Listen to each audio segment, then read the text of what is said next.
An update now on a local land battle in Jacksonville's Oceanway neighborhood, where neighbors have been fighting to stop a proposed Chick-fil-A.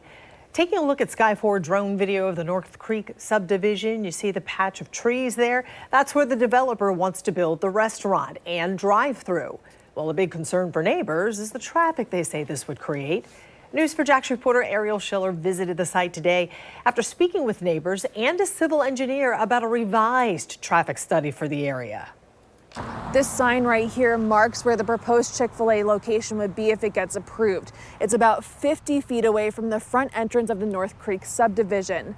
A civil engineer I spoke with agrees with a traffic study that says the Chick-fil-A would have a minimal impact on the neighborhood, but neighbors I spoke with are still not convinced that's true.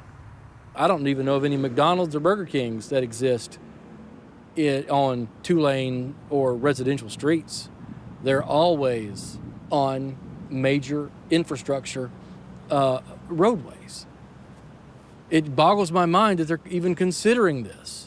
Robin Hood is one of the dozens of North Creek residents continuing their fight against a proposed Chick-fil-A that would be built on Bradley Cove Road and Lady Lake Road at the front of the North Creek subdivision. The rezoning vote was deferred a second time by the Land Use and Zoning Committee last week after we learned a revised traffic study had come in that morning. Even with a revised traffic study, Hood's concerns about putting a Chick-fil-A in the front of his neighborhood remain the same. In this traffic study, they said 95% of the time, the traffic would be held on the property.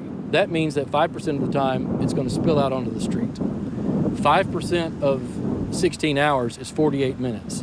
That means for darn near an hour every day, traffic is going to be spilling out onto this street. Ramin Shabanpour is an assistant professor of civil engineering at the University of North Florida. He researches transportation engineering. The traffic study had several updates, including recommending adding a traffic signal and removing a line that said turn lanes on Lady Lake and Duval Station roads weren't feasible. Shabanpour agrees with their assessment. I won't see any kind of major issue in terms of traffic operation. That being said, we have also a high school pretty close to this project location, and that can cause some safety concerns. Shabanpour says traffic studies focus on performance and efficiency of traffic, but also safety is high on the priority list. He thinks it's good that the revised traffic study recommends a traffic signal at the intersection of Bradley Cove Road and Duval Station Road, but that more safety features can be added.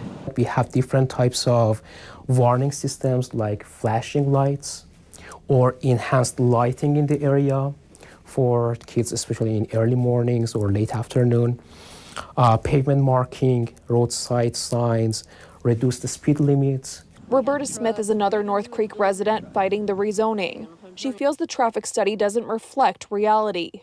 What is your hope when the LUZ hopefully finally votes in June on this matter?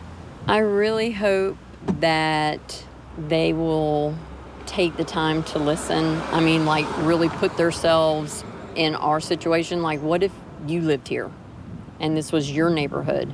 And better yet, you're pretty much setting a precedence for the entire city that Chick-fil-A can just find a piece of property, and not just Chick-fil-A, any restaurant can just find a piece of property, no matter where it's located, and stick it wherever they want to. The vote for the rezoning was deferred until June 4th. I reached out to the engineering firm that did the traffic study to see if they could answer some of the questions about how they came to the conclusions that they did. I'm waiting for a response at this point. Reporting in North Jacksonville, Ariel Schiller, Channel 4, the local station. We reached out to the city of Jacksonville for comment about neighbors' concerns. Spokeswoman Melissa Ross sent us this statement. We share some of the community's concerns. We are reviewing the current version of the study, and we'll have more to say soon.